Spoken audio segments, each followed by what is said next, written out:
think is wanting to run pretty close to the world record. I mean, it's an incredible world record. And Laura Muir and Jess Hull, who are both running really well, particularly Hull's been racing more than Laura in recent times. We'll talk more about Laura Muir in a second. But Faith Kipyegon will be introduced to the crowd.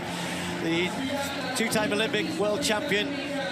How quick can she go here tonight? How much will the others try and follow? She's asked for around 2-3, or the lights are going to go around 2-3, 2-4 through 800. Chat to Laura. She said she's running a 5,000 next week in Paris. Very much looking forward to that. So I think this will be a real test for Laura Muir, who's parted with a long-time coach. Jess Hull, married in December and enjoying married life. She's certainly producing some great performances. What about Abbey Caldwell? Ran really well at 800 metres in Manchester in the UK last week and is on the top of her form. So the Australians with Linden Hall, Abbey Caldwell, Jess Hull, and then others to keep an eye on as well. The Americans will be hoping Cory McGee can go well. Embaye is in this also, but all eyes will be on Faith Kipyegon.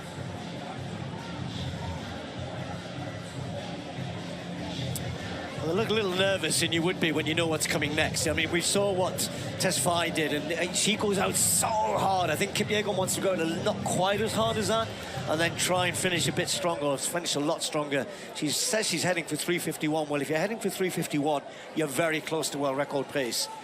And I know that it's something she really wants. She's got the Olympic world titles. She'll no doubt win more, but can she yet get the world record? Women's 1500 gets underway. Fast pace in store.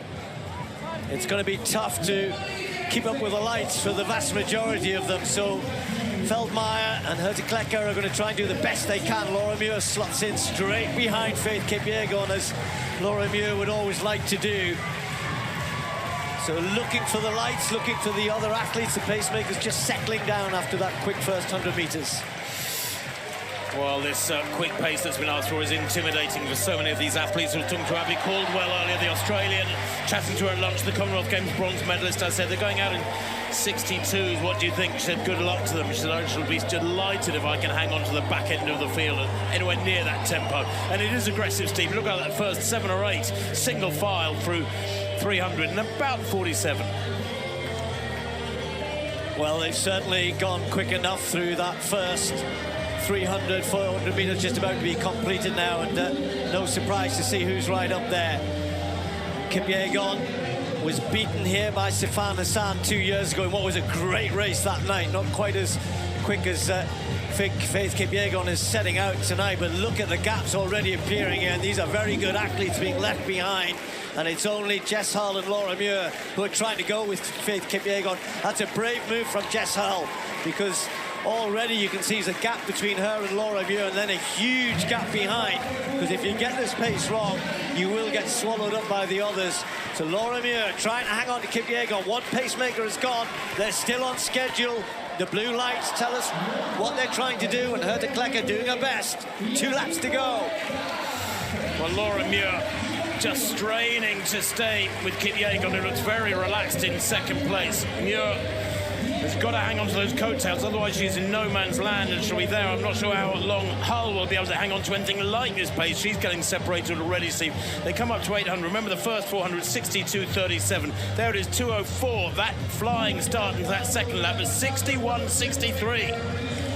I don't think that's bad for Faith Kipyegon. Round about 2:04 is about right. Nicely even pace done from the pacemakers, and the pace lights, of course, keep it even. Laura Muir doing her best to hang on, and given that this is Laura's first big race back, then she's doing really well, and Jess Hull is doing well. Jess Hull and Laura Muir must be almost 50 metres ahead of the rest of the field who've just checked back. They've checked out, but Kipyegon, with 500 to go, is trying to hang on to the lights. That's all she has to drag around this last lap.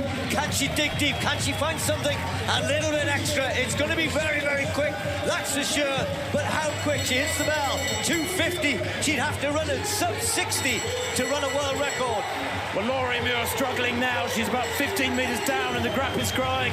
Kipyegon driving hard with 300 to run. It's her against the clock, Steve. It would have been better if she'd had a race, somebody to race against. She's such a wonderful racer. At 61.28, that's an aggressive third lap. 3:50.07 is the time she needs. There's a big screen at the top of the back straight and she's looking up at it and she's on schedule here. She needs to run around 30 for the last 200. She's ahead of the lights. She's ahead of the schedule. Faith Kipyegon, the Olympic champion, a world champion. She's done both of those things twice before, but she's never broken the world record. It's an incredible world record. She's looking a little bit tired now, but she's left the lights behind, and she needs to. Faith Kipyegon charging to the line. Is it going to be a world record? Yes, it is! She smashed it! Faith Kipyegon was perhaps the world's greatest 1,500-metre runner of all time. Forget the perhaps now. She is 100% the best ever. A world record here in Florence for the greatest 1,500-metre runner of all time. Sensational. And she did it smartly. 2-4, that's the way to do it. Keep it steady. Trust yourself on the last lap. Back yourself to produce the big last 300-400 metres. Valentine from a management and training group. And don't forget, in Captivate, where she trains, she's there with Eliud Kipchoge and all of that big crowd, and she says that's what's made her so much stronger. She's been with Patrick Sang for the last 3 or 4 years, I think it is. But that is a cracking run. Jess Hull with an area record in third place, 3:57, just behind Laura Muir. Good return from her. But all of the headlines, Tim, are going to be about Faith Kipyegon, under 3:50. I was going to say, that is Bannister-esque. Breaking 3:50 for the women's 1,500 metres. Remember, 4 minutes for women's 1,500, broken many, many years ago, decades ago. 3:50 barrier has been tantalisingly close for many, many years. There have been Russians running 3:52, 3:53, and now sub 3:50. You have to rub your eyes to look at it and take it all in. And she hasn't just broken it, Steve. She's hammered it into oblivion. 3:49.11. That's going to keep people awake. 58.81 for the last 400 metres for Faith Kipyegon. Don't forget, she's a mum as well. I think her daughter's just about to turn 5 there, thereabouts. She's an Arsenal fan as well, and those of you who follow football know that they missed out this year, but not Faith Kipyegon.